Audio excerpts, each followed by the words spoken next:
우리 함께 하나님의 말씀 나누도록 하겠습니다. 오늘 함께 나눌 하나님의 말씀은 마태복음 24장 9절에서 13절 말씀입니다. 마태복음 24장 9절에서 13절, 우리 한 절씩 교독 후에 마지막 절 함께 읽겠습니다. 그때의 사람들이 너희를 환난에 넘겨주겠으며 너희를 죽이리니 너희가 내 이름 때문에 모든 민족에게 미움을 받으리라.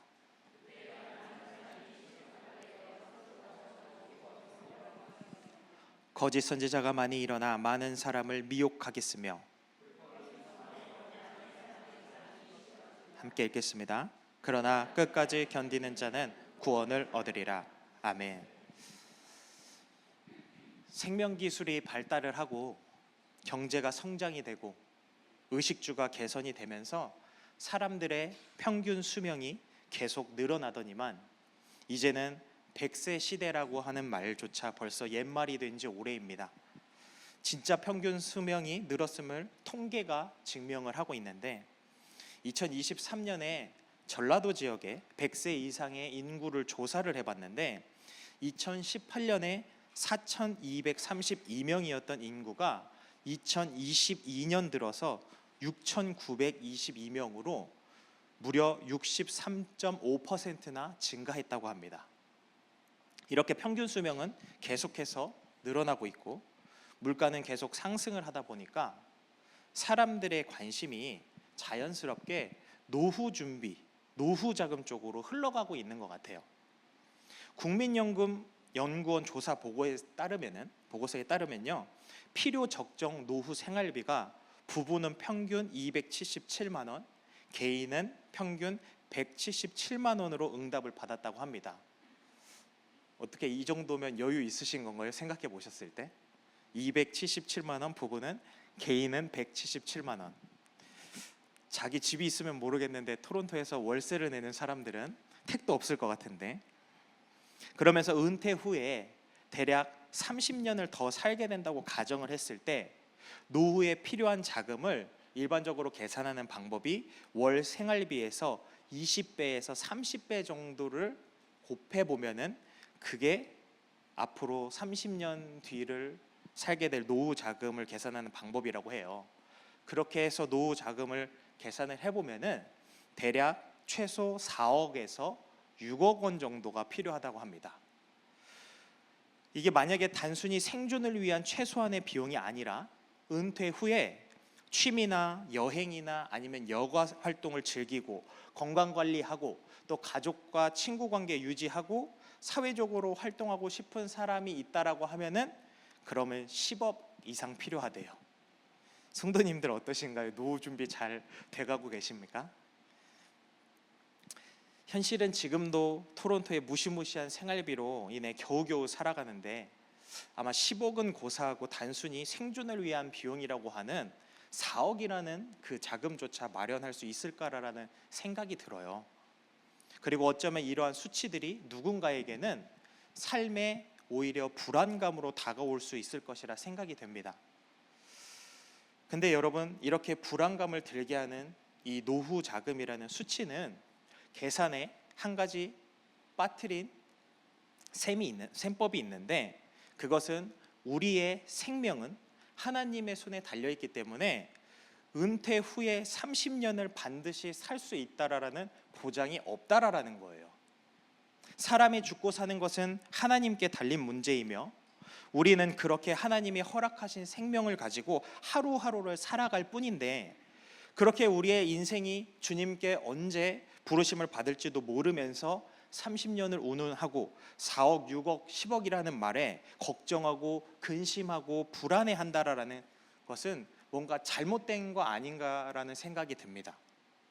웃으면서 할 말은 아니지만 올 때는 순서가 있지만 갈 때는 순서가 없다고 하잖아요. 여기에 있는 어린 아이부터 가장 연세가 많으신 성도님까지 우리 모두는 그저 하나님께서 생명을 허락하신 순간까지만 살 수 있는 그 동일한 시간을 보내고 있는 것뿐입니다. 그러면 우리가 진짜 고민하고 생각해 봐야 하는 것이 이 땅에서 보내게 될 그 노후가 맞냐라는 거예요. 누가복음 12장에 보게 되면요, 노후를 아주 기가 막히게 준비하고 있던 부자에게 하나님께서 이런 말씀을 하셨어요. 누가복음 12장 20절에서 21절 말씀 같이 한번 읽어보겠습니다. 시작.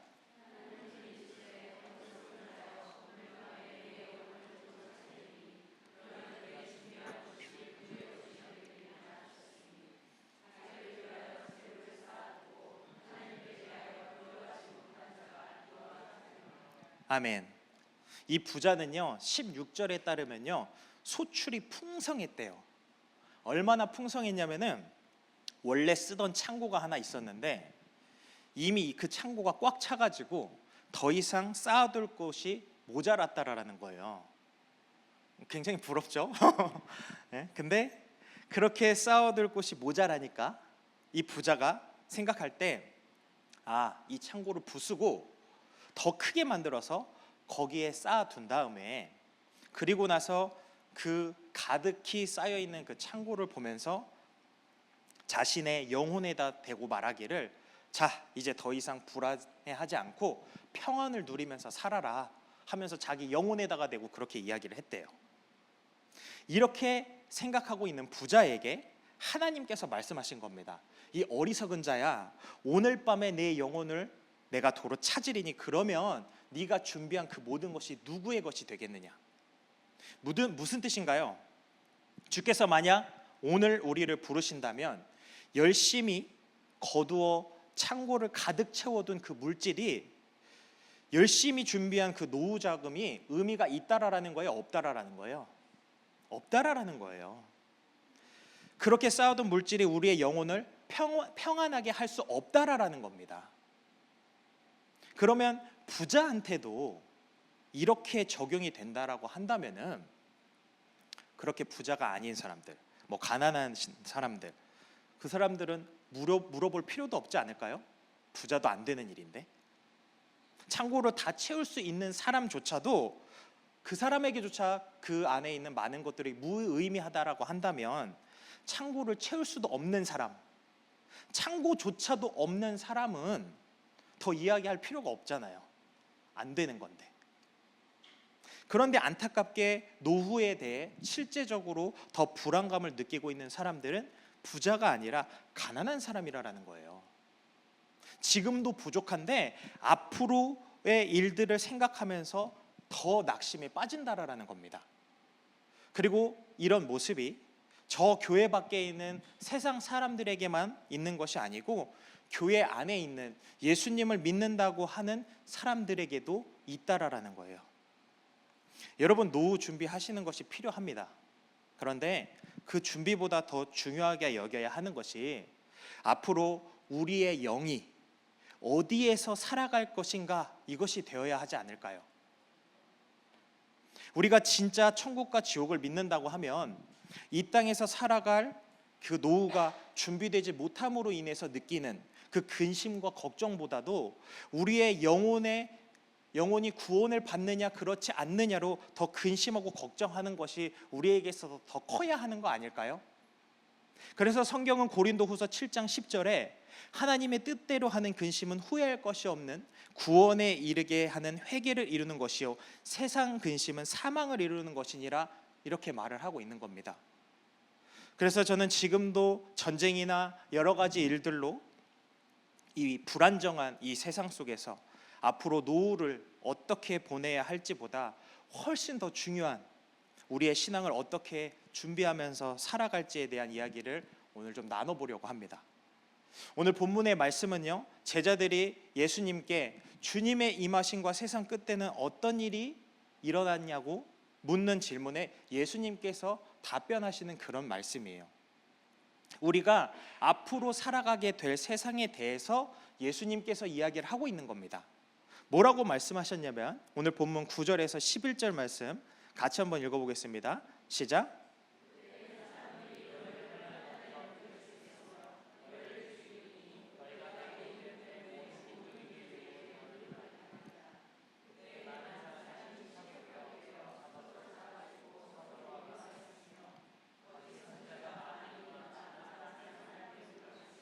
아멘. 예수님을 믿으며 살아가는 이 땅의 삶이 꽃길만 걸었으면 참 좋겠지만 안타깝게도 앞으로 우리는 환난을 당하게 될 것이라고 주님이 말씀을 하고 계세요.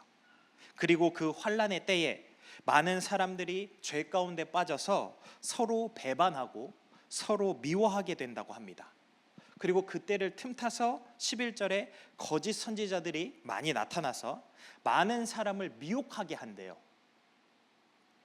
여기 보시면은 우리가 그러면 좀 대비해 볼 수 있는 일들이 있는데 9절에 보게 되면은 앞으로 오게 되는 환난은 이 환난 자체를 우리가 막을 수는 없습니다. 그로 인해서 10절에 사람들이 실족하는 것도 11절에 거짓 선지자가 많이 일어나서 많은 사람을 미혹하게 하는 것도 마찬가지로 우리가 막을 수는 없어요. 하지만 거짓 선지자가 일어나서 미혹을 하려고 할 때 그것을 분별해내어 미혹되지 않으려고 준비해 볼 수는 있습니다. 여러분, 미혹의 근원지, 미혹의 시작이 누구로 인해서 오는 건지 아십니까? 계시록 20장 2절에 보게 되면요, 용을 잡으니 곧 옛뱀이요 마귀요 사탄이라. 그러면서 10절에 보게 되면은 20장 10절에 보게 되면요, 또 그들을 미혹하는 마귀가 불과 유황못에 던져지니 합니까? 미혹하는 마귀가 불과 유황못에 던져지는 것처럼 미혹의 근원지는 사탄과 마귀로부터 시작이 되는 거예요. 그래서 마귀가 하는 일은 미혹을 하는 일입니다. 미혹을 해요. 무엇을 미혹을 하냐면은 고린도후서 11장 3절에 보게 되면요, 뱀이 그 간계로 하와를 미혹한 것 같이 너희 마음이 그리스도를 향한 진실함과 깨끗함에서 떠나 부패하게 할까 두려워하노라. 성경이 이렇게 얘기를 해요. 그럼 뱀이 하와를 미혹한 건 무엇을 미혹한 건가요? 고린도후서 11장 3절에 보게 되면요, 뱀은 하와를 미혹했대잖아요. 뭐를 미혹한 거예요 지금? 마음을 미혹한 거 맞아요? 마음을 미혹한 거잖아요. 마음을 진실함과 깨끗함에서 떠나 부패하게 한 거잖아요 지금 뱀이. 그렇죠?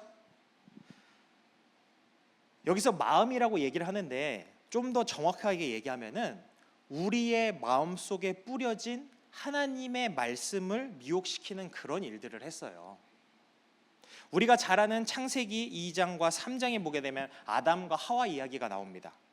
하나님께서 에덴 동산을 만드시고 그곳에 아담을 두세요.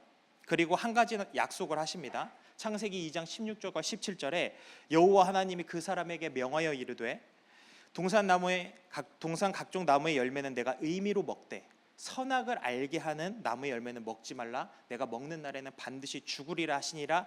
이렇게 약속이라는 걸 하셨어요. 그리고 나서 어떤 일이 벌어지냐면은 3장 1절에 뱀에게 여자가 찾아와 묻습니다. 하나님께서 동산의 모든 나무의 열매는 먹지 말라고 하셨니? 하면서 물어요. 여러분, 이 뱀의 질문에 보면요, 하나님이 사람에게 뭐라고 얘기하셨는지 다 알고 있어요. 그렇죠? 아까 분명히 모든 나무의 과실은 임의로 먹되 동산 중앙에 있는 선악을 알게 하는 나무의 실감은 먹지 말라고 했거든요. 근데 뱀이 와서 질문하는 거 보세요. 하나님이 동산의 모든 나무의 열매는 먹지 말라고 했니? 하면서 하나님의 말씀과 약간 비슷하면서 아닌 것 같이 이렇게 질문을 해요. 그랬더니 하와가 대답을 해요. 3장 2절과 3절에 같이 한번 읽어볼까요? 시작.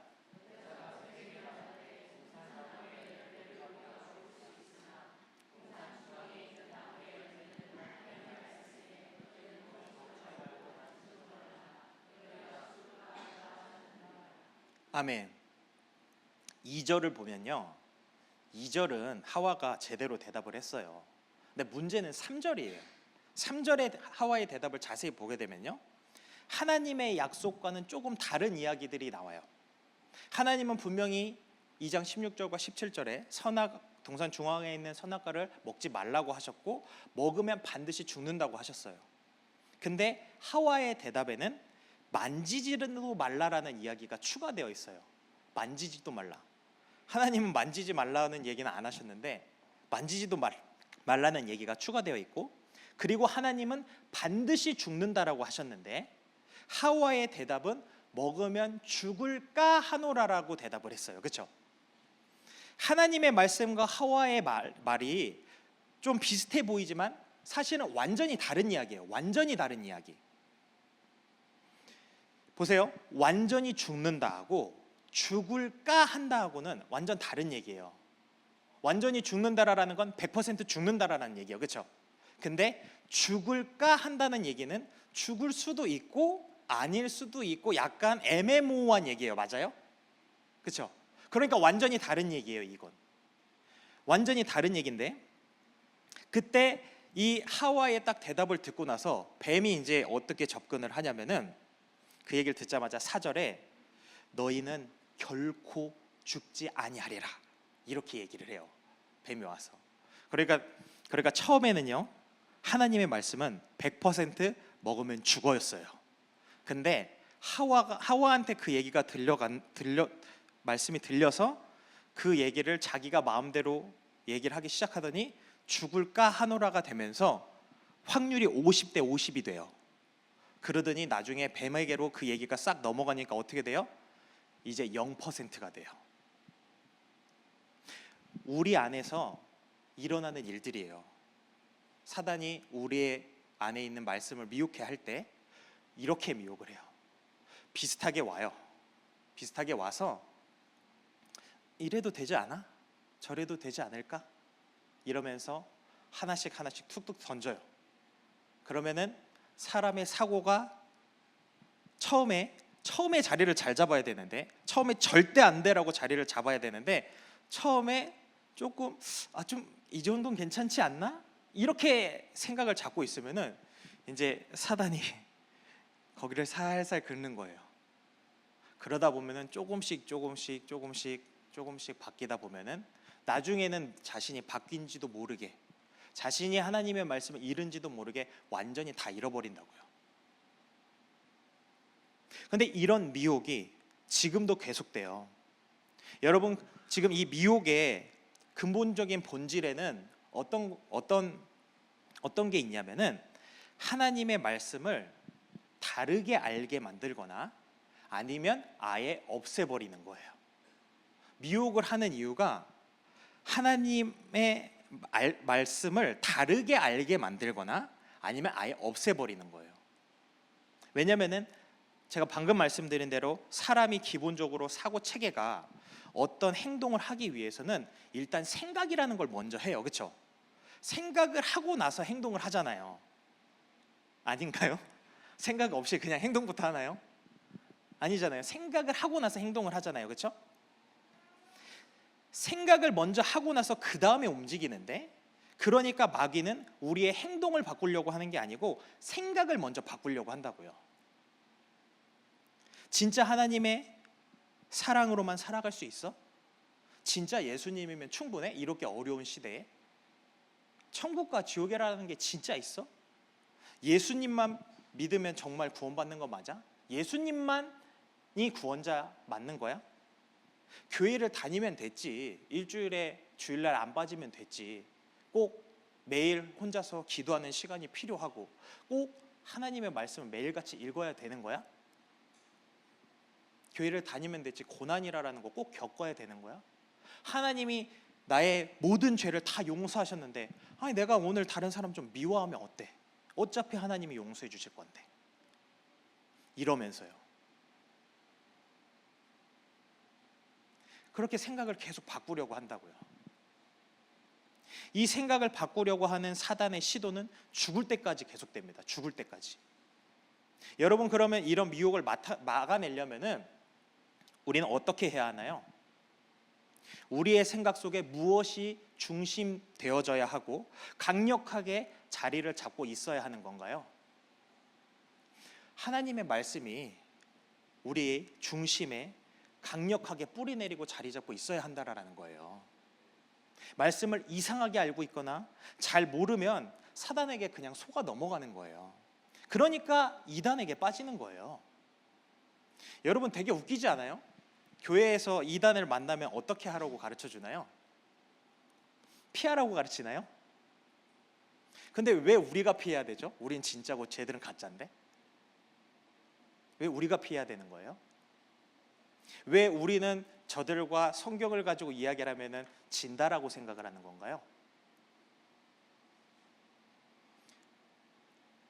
왜 그런가요? 왜 우리가 피해야 되는 거죠? 우리는 진짜를 들고 있는데 당당히 가서 이야기할 수 있고 복음을 전해야 하는 거 아닌가요? 우리가? 그들은 불쌍한 자들인데, 잘못 알고 있는 자들인데.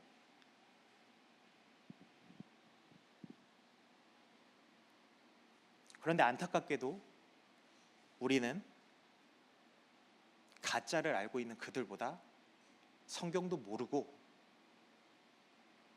어쩌면 열심과 열정 같은 그런 것마저도 부족한지도 몰라요. 그들은 진짜 열심한데, 그들은 가짜를 붙들고도 진짜 최선을 다하는데, 그에 반면에 우리는 진짜를 붙들고 있는데 그렇게 우리 안엔 갈망도 열정도 그들보다 부족한지도 몰라요. 신천지가 한 사람을 자기네 사람으로 만들기 위해서, 성경 공부하는 자리에 앉히기 위해서 10명, 20명을 사용한대요. 이쪽에서 가다가 코너를 돌 때 아주 우연치 않게 누구를 만나게 만들고, 그래서 이야기를 하다가 식당에 갔는데 마침 옆자리에 아주 우연치 않게 그 사람이 앉아있고, 그렇게 하나부터 10까지 많은 것들을 계획을 해서 그 한 사람을 포교하기 위해서, 그들은 전도하기 위해서 그렇게 열심을 내요. 잘못된 걸 가지고. 근데 우리는 좀 죄송한 얘기지만 토요일에 한 번 나가는 전도조차도 우리는 그렇게 열심을 부리지 않아요.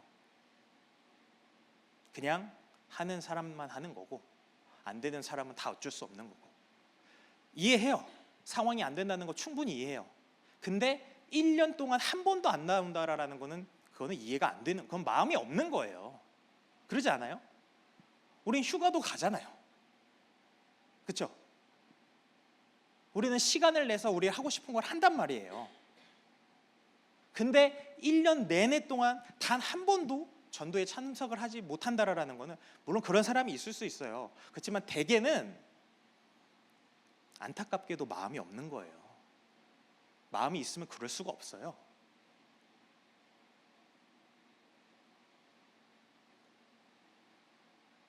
여러분, 하나님의 말씀은 진짜 생명의 말씀이 맞습니까? 오직 이 말씀만이 진리이고 이 진리가 우리를 천국의 길로 인도하는 게 맞나요?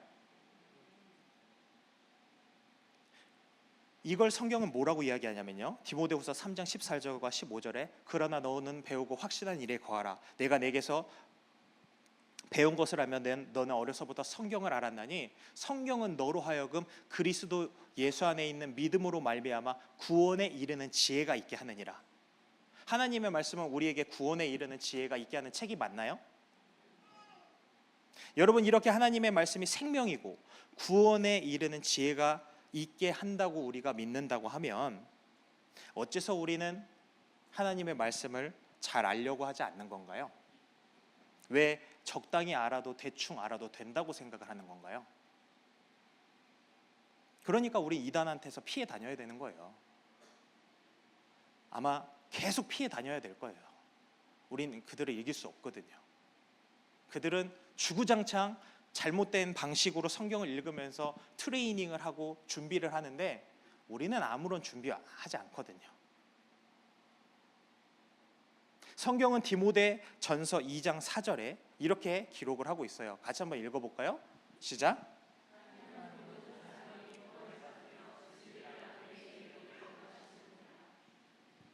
네, 하나님은 우리가 진리를 아는 데 이르기를 원하신대요. 근데 왜 우리는 하나님의 말씀을 모르는 채로 그냥 내버려 두고 신앙생활하는 건가요? 세상을 살아가면서 미혹이 올 때 분별하려면 우리에게는 기준이라는 것이 있어야 하고, 그리고 그 기준은 당연히 하나님의 말씀이 되어야 하잖아요. 우리에게 있어서는. 세상이야 뭐 어떤 기준을 갖든지 그건 세상이 알아서 할 일이고, 적어도 예수를 믿는 우리는 기준이 분명하잖아요. 그리고 이 가운데 우리와 다른 기준을 가진 사람은 없는 게 맞는 거잖아요. 근데 우리가 그 기준을 모른다라면 무슨 수로 분별하냐라는 거예요. 기준을 까먹어 버리면 어떻게 분별을 하냐라는 거예요. 우리에게 무슨 일이 일어났어요? 우리는 교회에서 자주 듣죠. 예수님이라면 어떻게 하셨을까? 생각해 보자고. 자, 그럼 이 얘기도 자세히 한번 생각해 보세요. 예수님이라면 어떻게 하셨을까라는 이 말도 예수님이 어떤 상황을 만났을 때 어떤 행동을 하셨겠죠? 그때 그 행동이란 근거가 무엇일까요? 당연히 하나님의 말씀대로 하시지 않았겠어요? 예수님도? 예수님이 자신의 마음대로 하신 일이 있던가요? 이 땅에 오셔서? 없어요. 요한복음 7장에 보게 되면요, 예수님은 한 번도 자의로 말씀하시지 않았다고 성경이 말하고 있어요. 내 교훈은 내 것이 아니고 나를 보내신 이의 것이다라고 성경은 이야기를 한다고요.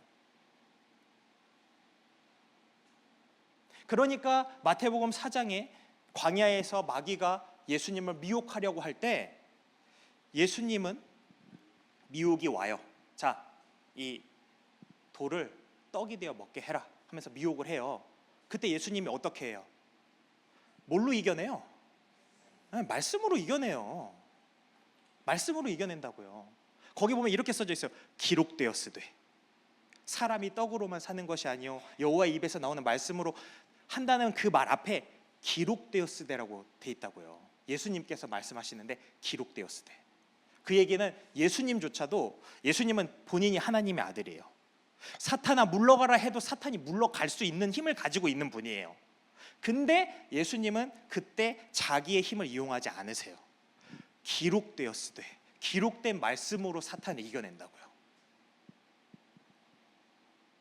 그럼 우리도 그 기록된 말씀이라는 게 우리의 생각 속에, 우리의 중심 가운데 딱 자리 잡고 있어야지 그 미혹의 순간이 왔을 때 그 기록된 말씀으로 이겨낼 수 있지 않겠냐고요.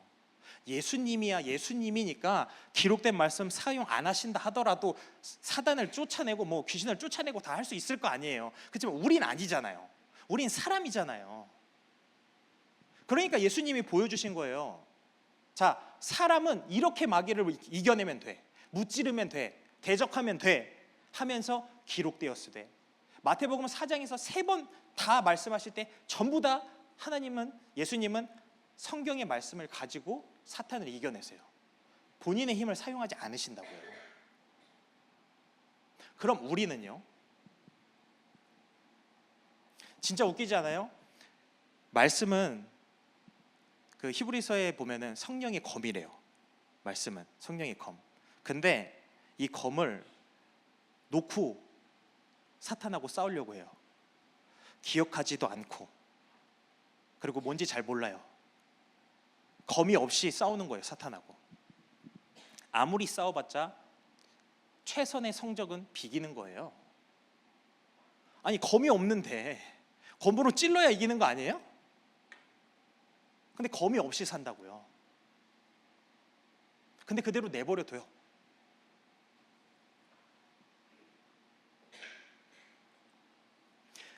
우리에게 어떤 순간이 찾아왔을 때 그 순간을 어떤 선택을 하게 될 거 아니에요. 그럼 그 순간이 찾아오면, 그럼 그 선택을 하기 전에 먼저 가장 떠올라야 되는 것이 하나님의 말씀은 뭐였지? 주님은 어떻게 하셨지? 어떤 말씀에 따라서 주님은 행동하신 거지? 라는 생각을 해야 될 거 아니에요. 그렇죠? 그리고 나서 하나님, 예수님은 이 말씀에 따라서 이렇게 순종을 하셨구나 라는 것처럼 우리도 그런 하나님의 말씀이 우리 마음 가운데, 우리 생각 가운데 늘 머물러 있어야지 그 순간이 왔을 때 그 말씀대로 순종하면서 살지 않겠어요? 근데 만약에 그 말씀을 잊어버리거나 아니면 잘못 알고 있거나 그러면 어떻게 해야 될까요?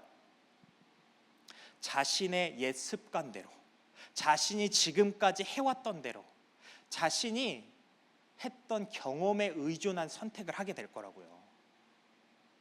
그럼 과연 그 선택으로 인한 열매가, 좋은 열매가 나올 수 있겠냐라는 거예요.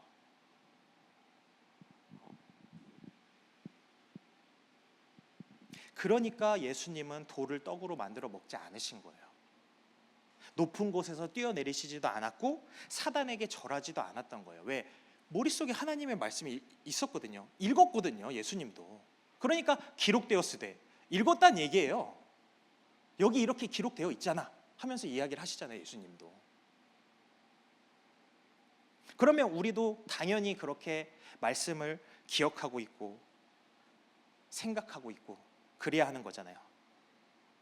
잘못 알면 하와처럼 딴소리를 하거나 서기관과 바리새인처럼 되는 거잖아요. 까먹어서 기억하지 못하면은 그냥 나의 습관과 나의 경험을 따라 그냥 행동하게 되는 거잖아요. 근데 많은 사람들이 말씀을 잘 알고 모르고를 논하기도 부끄러울 정도로 그냥 까먹어요. 그렇게 우리의 생각 속에는 그 기준이라는 것이 사라졌기 때문에 우리는 그냥 우리가 늘상 하던 대로 그냥 그렇게 하루하루를 살게 되다가, 그러다가 주일날 교회에 와서 그것이 잘못됐다라는 걸 깨달아요. 그리고 나서 이곳에서 같이 회개를 해요. 그리고 나서 저 문을 나가면서 또 까먹어요. 그리고 세상에 나가서 또 자기 생각과 경험과 습관을 쫓아 살아가요. 그리고 나서 다음 주일에 와가지고 또 다시 회개해요. 여러분, 신앙이라는 게 이렇게 앞으로 한 발짝씩 계속 하루씩 하나님 곁으로 나아가야 하는 거, 그게 옳은 신앙의 모습 아닌가요? 근데 까먹으면 어떻게 되냐면요, 제자리에서 앉았다가 일어났다가 누웠다가 쓰러졌다가 넘어졌다가 일어났다가 점프했다가 앉았다가 이렇게 하는 거예요. 앞으로 한 발짝도 못 나가고 이 제자리에서 계속 앉았다 누웠다가 일어섰다가. 근데 이런 신앙을 가지고 어떻게 전진을 하냐고. 언제 주님 곁으로 가요? 주님하고 언제 동행해 보냐고요. 그냥 신경질 나면 신경질 나는 대로 다 화내버리고 하나님의 말씀은 떠오르지도 않아요. 그냥 자기 정욕대로, 자기 하던 대로 다 그렇게 하면서 살아가는데 어떻게 전진을 하냐고요. 어떻게 주님 앞으로 가까이 가요. 나의 생각과 나의 기분과 나의 감정과 이런 모든 것들이 하나님의 말씀 앞에서 철저히 무너지고 엎드려지고 통제받을 수 있어야 하는 거 아니냐라는 거예요. 적어도 그리스도인이라면.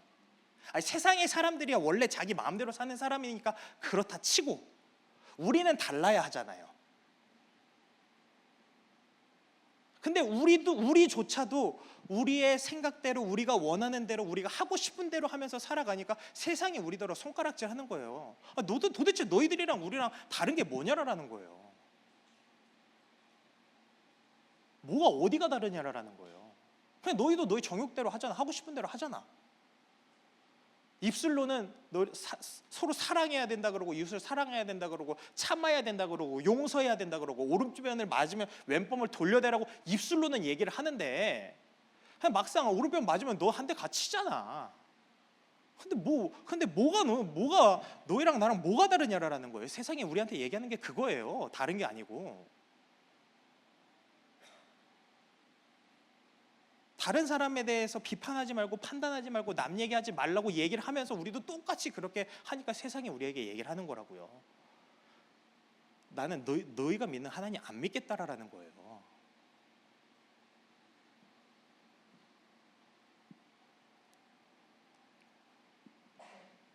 그러면 우리가 고민해봐야 되는 거잖아요. 우리 신앙에 있어서 나는 진짜 하나님의 말씀에, 그 이끄심에, 인도하심에 내 모든 것을 죽이고 따라가는가? 순간순간 난 진짜 하나님의 말씀이 생각이 나고 기억이 되어지는가? 그래서 나는 그 말씀에 따른 행동을 하는가? 우리가 고민해야 하는 건 그런 거 아닐까요? 그런 면에서 우리가 말씀을 알고자 하는 것, 그리고 그 말씀대로 살아가고자 하는 것, 그리고 그 말씀을 까먹지 않기 위해서 기억하고자 하는 일들이 마지막 때를 준비하는 일의 하나라는 겁니다. 영적인 노후를 준비하는 일이다라는 거예요. 그게 왜냐하면 마지막 때가 오면은 미혹한대잖아요. 환란이 온대잖아요. 무엇으로 이겨낼 거냔 말이에요. 우리가 가지고 있는 건 뭐냐라는 거예요. 우리가 이 시대를 분별하고 미혹을 가려낼 수 있는 힘이 우리는 어디에서 나오나요? 우리는 주의 말씀에서 나오는 사람들이잖아요. 하나님의 말씀만이 우리를 온전한 길로 인도한다고 믿는 사람들이잖아요. 우리는. 여기 계신 분들 중에 그래도 교회를 10년 이상 다니신 분들이 굉장히 많으실 거라 생각이 돼요. 우리는 세상에 나가서 어떤 일을 하더라도 10년 이상을 하잖아요. 그러면 최소한 그 일에 대해서 완전히 잘하지는 뭐 그런 사람도 될 수 있겠지만 그러지 못한다 하더라도 최소한 평균 이상은 할 수 있는 능력을 갖게 돼요. 맞아요? 어떤 일을 10년 동안 주구장창 그것만 해오신 분들은 최소한 그 일에서만큼은 평균 정도 이상을 하게 된다고요. 만약에 20년이 흐르잖아요. 그 10년 한 사람보다 좀 더 잘할 수밖에 없어요. 맞아요? 30년을 하잖아요. 그러면 20년 한 사람보다 좀 더 잘할 수밖에 없어요. 맞아요? 근데 교회를 10년, 20년, 30년을 다녔는데 우리는 성경에 대해서 이단보다 몰라요. 굉장히 창피한 일 아닌가요? 저들은 비진리고 우리는 진리인데. 여러분, 우리가 이 땅에서 하나님이라는 존재를 가장 잘 알 수 있는 방법은 주님의 말씀을 아는 거예요. 왜냐하면 우리가 체험하는 그 일들이 성경에 기록이 되어 있거든요. 그래서 증명이 되는 거예요. 봐라, 이렇게 하나님은 살아있고 이렇게 하나님은 일하신다라는 거를 성경이 증명을 해놓고 우리가 살아가면서 그 일들을 경험을 해요. 그러니까 성경을 보면은 하나님은 어떻게 일하시는가, 주님은 어떤 마음을 갖고 있는가, 하나님은 우리에게 원하시는 바가 무엇인가가 성경이 다 있다고요.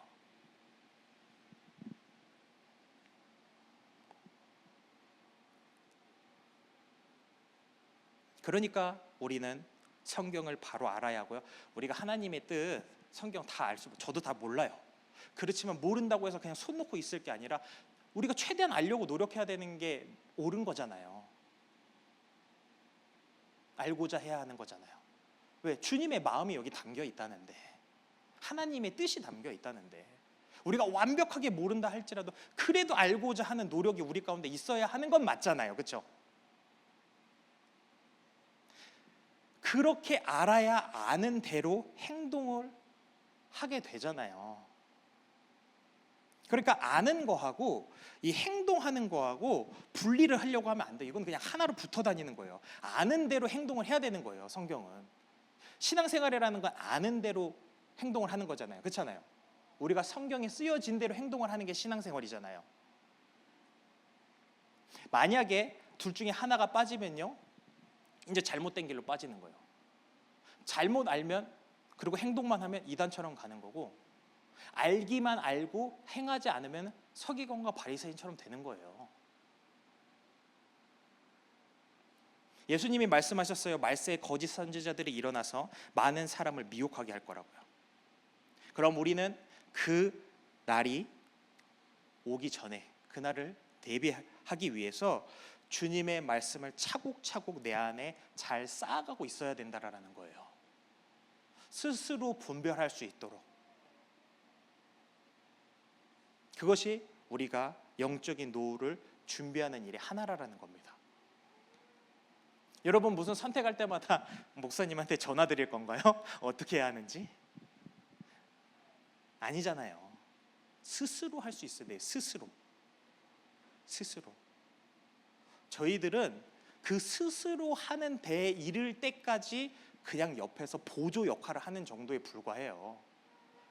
하나님께서 성도님 한 분 한 분을 다 인도하시는 계획과 섭리가 다 다른데 어떻게 우리가 다 옳은 답을 드릴 수 있겠어요? 그러니까 성도님들이 스스로 하셔야 된다고요. 그렇게 주의 말씀으로 영적인 노후를 준비하는 저와 여러분 되기를 소원합니다. 두 번째, 우리가 마지막 때를 준비할 수 있는 일이 또 있어요. 오늘 본문의 12절 말씀 같이 한번 읽어보겠습니다. 시작. 아멘. 마지막 때가 오면요, 불법이 성하게 되면서 사람의 사랑이 식어질 거래요. 여러분, 마지막 때에 악이 점점 강성해져서 그렇게 계속 강성해지다 보면 어떤 일까지 벌어지냐면은 데살로니가 후서 2장 3절과 4절에 보게 되면은 이런 말씀이 있어요. 같이 한번 읽어볼게요. 시작.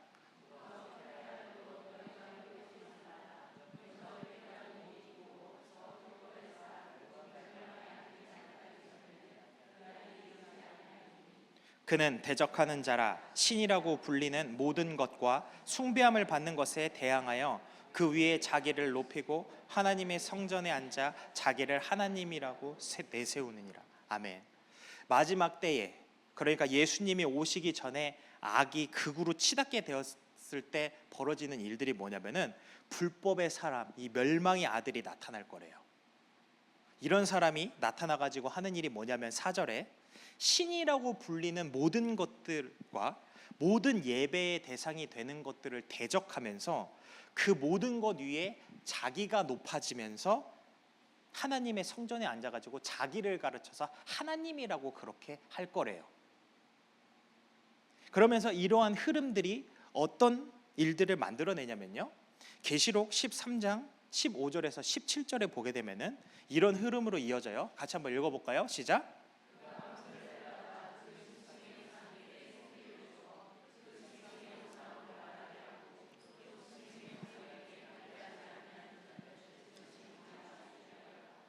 그가 모든 자 곧 작은 자나 큰 자나 부자나 가난한 자나 자유인이나 종들에게 그 오른손에다 이마에 표를 받게 하고 누구든지 이 표를 가진 자 외에는 매매를 못하게 하니 이 표는 곧 짐승의 이름이나 그 이름의 수라. 아멘. 짐승이 나타나서 자기를 경배하지 않는 자는 모두 다 죽이게 된대요.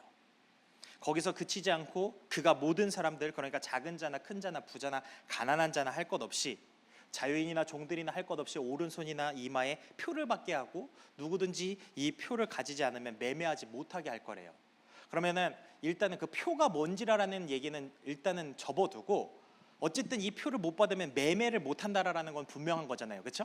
그 표가 뭔지는 모르겠지만 일단 이 표를 안 받으면 매매를 못 한다라는 건 분명해요. 그렇죠? 여러분, 매매하기 위해서 이 표를 받아도 됩니까? 이 표 받아도 되는 거예요? 14장 11절에 보게 되면 이 표를 받는 사람은요, 지옥에 가서 영원히 고통받는다라고 성경이 기록을 하고 있어요. 그러니까 절대로 이 표를 받으면 안 되는 거예요. 그게 뭔지 모르겠지만. 자, 그러면 이 표를 받지 않으면 어떻게 된다고 했죠? 아까 뭘 못한다고요? 매매를 못해요. 그렇죠? 자, 매매를 못해요. 그러면 매매를 못하게 되면 이제 사람들은 서서히 굶어 죽어가게 되겠죠. 그럼 이때 가장 먼저 굶어 죽은 자가 누가 될까요? 당연히 가난한 사람이 되겠죠. 그럼 질문 드릴게요. 그 시간이 우리 가운데 찾아왔어요. 모두 다 우리는 표를 다행히 받지 않아서 매매를 할 수가 없는 상황입니다. 옆에 우리 성도님 중에 한 사람이 먹을 것이 없어서 죽어가고 있어요. 근데 내가 가진 것도 앞으로 일주일 이상 버틸 수 없는 양을 가지고 있어요. 옆에 어떤 성도님이 근데 그 죽어가는 성도님을 불쌍히 여겨가지고 자신의 것을 나눴어요. 그랬더니 그 성도님도 금방 동이 나버려서 그 나눔을 실천했던 성도님의 자녀들이 배가 고파 울면서 그렇게 같이 죽어가고 있어요. 이것이 앞으로 우리가 만나게 될 현실이라고 한다면 우리는 지금 준비할 수 있는 일이 무엇일까요? 내가 가진 것을 나누는 일이에요. 초대교회처럼 내 것을 내 것으로 여기지 않고 나누는 일입니다. 그럼 여러분, 지금 그날을 대비하여 나누는 일들을 우리는 열심히 훈련을 하고 있습니까? 아니면 나의 앞날을 위해 내 것을 창고에 쌓는 일을 하고 계신가요? 여러분, 성경은요, 물질을 어떻게 써야 하는 부분에 대해서 굉장히 많이 기록을 하고 있어요. 우리는 그 성경이 구약하고 신약이 있잖아요. 구약 성경의 가르침들이 더 어려울 것이다라고 생각을 해요, 보통. 근데요, 성경을 알고 나면은 구약이 훨씬 쉬워요. 왠지 아세요? 예를 하나만 들어보면요, 출애굽기나 레위기에 보게 되면은 밭에서 소출을 거둘 때 가난한 자들을 위해서 조금 남겨두라라는 그런 말씀들이 있어요. 이 정도는 우리가 할 만하죠. 조금 남겨두는 거. 죄를 짓잖아요. 회개의 제물을 바치는 일도 있는데 이것이 직분에 따라 드리는 양이 달라요. 제사장이 잘못을 하면은 송아지를 잡습니다. 족장처럼 중간 지도자들이 잘못을 하면요, 염소를 잡고, 평민이 잘못을 하면 암염소. 근데 암염소를 잡을 만한 형편도 되지 않으면 어린 양을 잡게 돼 있고, 심지어 그 어린 양도 드릴 수 없는 형편이라고 한다면은 비둘기를 잡게 돼 있어요. 그것도 안 되면은 고운 가루를 드리게 되어 있습니다. 그러니까 무슨 말이냐면은 정해진 규격이라는 게 있어요. 그래서 그 규격만 맞추면 그러면 패스예요, 구약은. 그래서 서기관과 바리새인들이 그 하나님께 드릴 제물에 대해서 11조를 정확히 맞춰 드리려고, 그것을 또 자랑도 삼아야 되고 하니까 뭐 합판의 근체와 이런 것들에, 그러니까 가루 같은 것까지도 11조 막 맞춰서 드리려고 했던 거예요. 이게 구약이 얘기하는 물질관이에요. 근데 신약은 달라요. 구약에서는 내가 아무리 많이 가지고 있어도 그 규격만 맞추면, 그러니까 그 일정 부분만 딱 드리면은 문제될 게 하나도 없어요. 근데 신약의 물질관은 그렇지 않아요. 오늘 새벽에도 우리가 읽어봤지만 마태복음 19장에 부자 청년에게 예수님이 뭐라고 말씀하셨나요? 네가 가진 것을 다 팔아서 가난한 사람들에 나눠주고 나를 따르라고 그렇게 말씀하셨어요. 사도행전 3장 23절 이하에도 보게 되면요, 믿는 사람들이 한 마음과 한 뜻이 되어서 모든 물건을 서로 통용하면서 자기 재물을 조금도 자기 것이라고 하는 이가 하나도 없다라고 해요. 그러니까 그들 중에는 가난한 사람이 없을 수밖에 없었던 거라고요.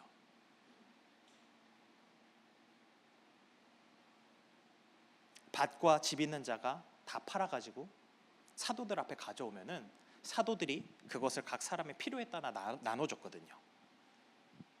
보세요. 신약에서 말하는 물질관은요, 구약처럼 어느 정도 하면 됐다가 아니에요. 전부 나누는 걸 이야기를 해요. 그러면 한번 생각해 볼까요? 이렇게 전부 나누던 사람들하고 우리하고 비교를 해볼 때, 아까 그 계시록에서 13장에서 매매를 할 수 없는 상황을 만나게 됐어요.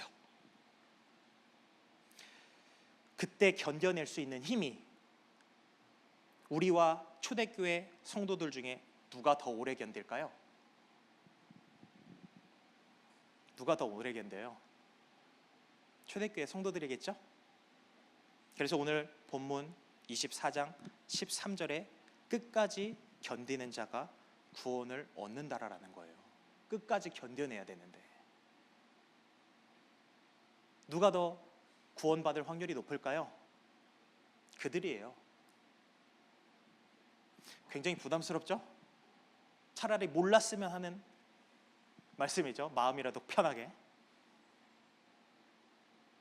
그런데 진짜 말세에 저런 일들이 벌어진다고 하신 예수님의 말씀이 사실이라고 하면 우리는 지금 어떤 삶을 훈련하고 연습하면서 살아야 하냐라는 거예요. 저는 지금 성도님들에게, 그러니까 지금 있는 거 당장 다 팔아가지고 다 가져오세요, 이런 얘기 하는 거 아니에요. 근데 그런 날이 있다라는 걸 인지를 하고 그런 날을 대비해서 지금부터 나누는 연습을 하고 있어야 된다라는 거예요. 내 것을 포기하는 연습을 하고 있어야 된다라고요. 나를 위해서 쌓아두는 연습을 하는 게 아니고 내 것을 나누는 연습을 하고 있어야 된다고요. 마지막 때가, 근데 그렇게 연습되지 않으면 이제 마지막 때에 우리가 지금은 이렇게 서로 보면서 아유 성도님 안녕하세요 하면서 막 웃고 이러지만 이제 매매를 할 수가 없어요. 예? 그래가지고 다들 집에 가진 게 다 전부예요. 옆 사람 보면서 이렇게 웃으면서 이야기할 수 있을까요? 우리 집에 조금 더 있다라는 거 알면 저 사람이 달라고 할까봐 어떻게 눈도 안 마주치려고 하지 않겠어요?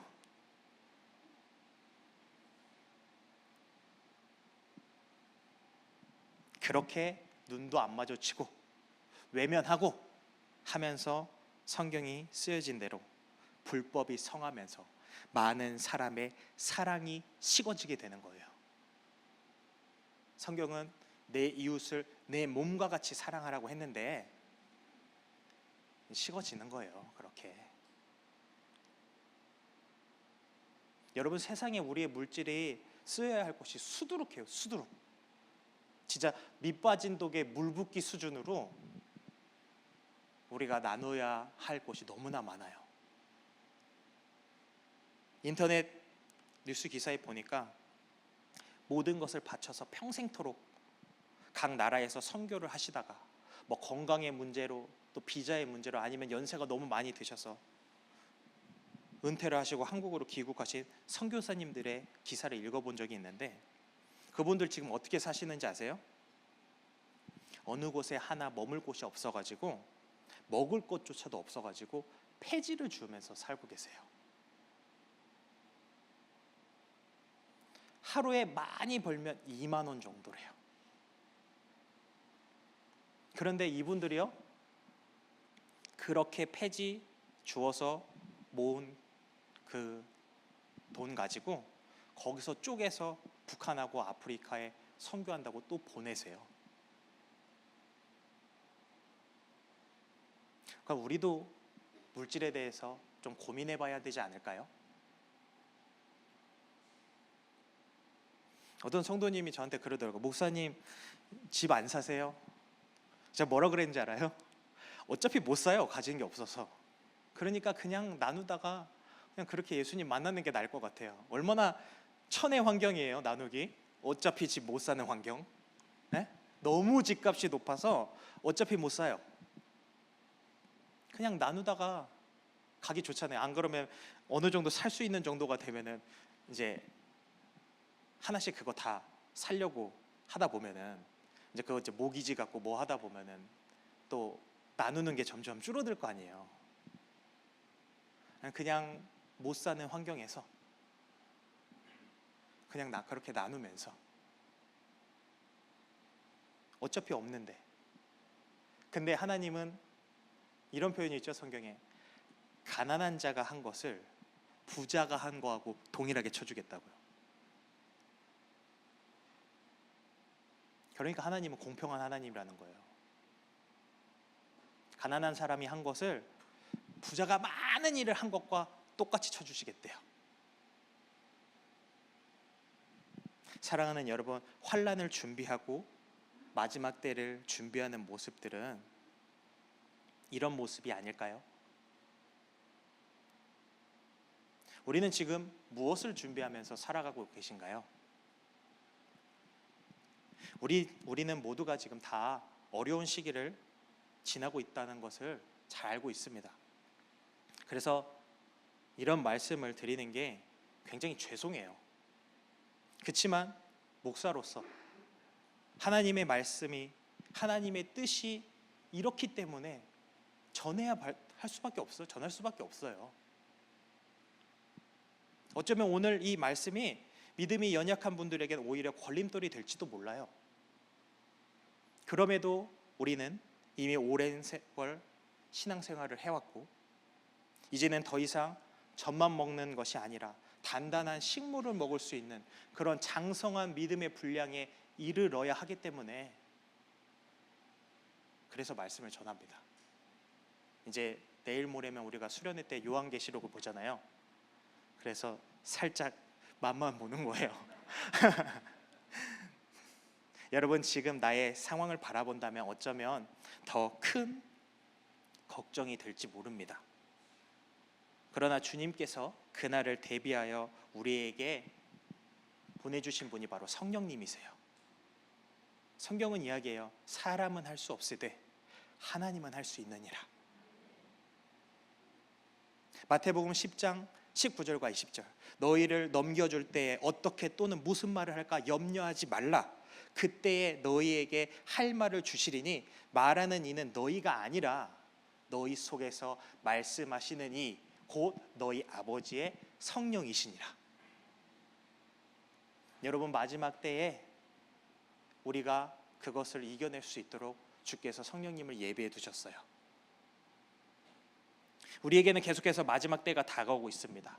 그것이 이 세대의 종말이 됐든 아니면 개인의 종말이 됐든 우리는 그 누구도 그 마지막 순간을 피할 수 있는 사람이 아무도 없어요.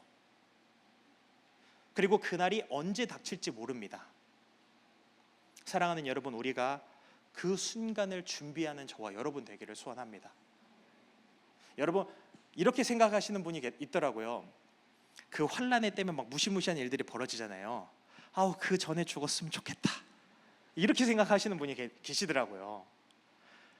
하나님이 그렇게 호락호락 하시는 분이 아니에요. 지금 하고 있는 일들을 통해서 그때와 똑같이 여겨주겠다라는 말씀이 있어요. 우리가 지금 하는 일, 그러니까 그날이 오기 전에 이제 하나님의 부르심을 받고 돌아가시는 분이 계실 거 아니에요? 그럼 그들은 그 사람의 개인의 종말까지 해왔던 그 삶을 가지고 환난의 때를 이겨낼 수 있는 믿음이었는지 아닌지를 판단할 수 있게 하나님이 하신다고 하셨어요. 그러니까 피할 수 없다라는 거. 그러니까 우리는 오늘부터 준비하면서 살아야 합니다. 왜냐하면 우리는 우리의 마지막이 언제인지 알 수가 없어요. 중요한 건 그 마지막이라는 날은 반드시 우리에게 임해요. 그때 모두가 준비되어서 주님께서 두 팔 벌려 기다리고 계시는 저 하늘나라를 향해 가는 저와 여러분 되기를 소원합니다. 우리 함께 찬양하고 기도하겠습니다.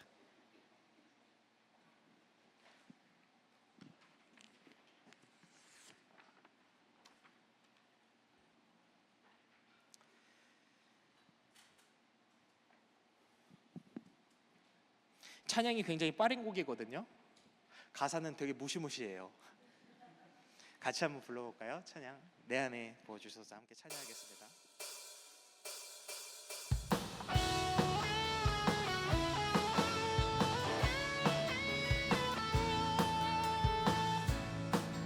부어주소서 성령의 충만한 기름을 내 안에 충만케 하소서. 성령의 기름 내 안에 부어주소서. 성령의 충만한 기름을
준비된 자만이 기름 준비된 자만이 잔치자리 들어가네. 그날에 우리 주님께서 밤중에 찾아오실 때에 기름 준비된 자만이 잔치자리 들어가네. 그날에 우리 주님께서 밤중에 찾아오실 때에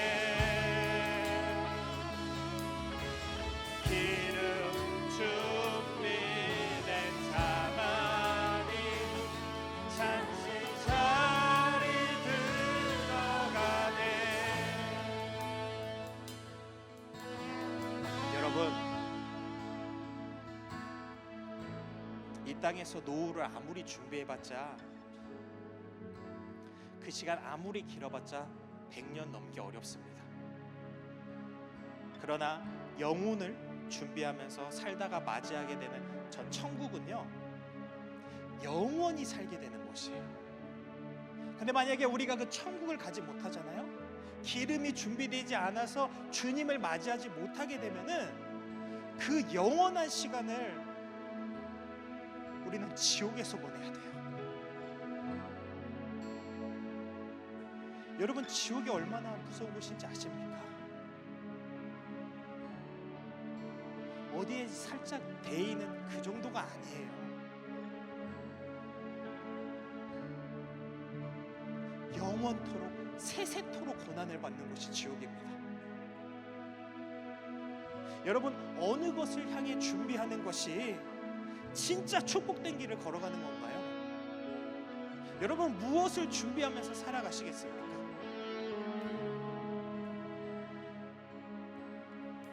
진짜 축복된 길을 걸어가는 것은 저 하늘을 소망하고 저 하늘을 택하는 것입니다.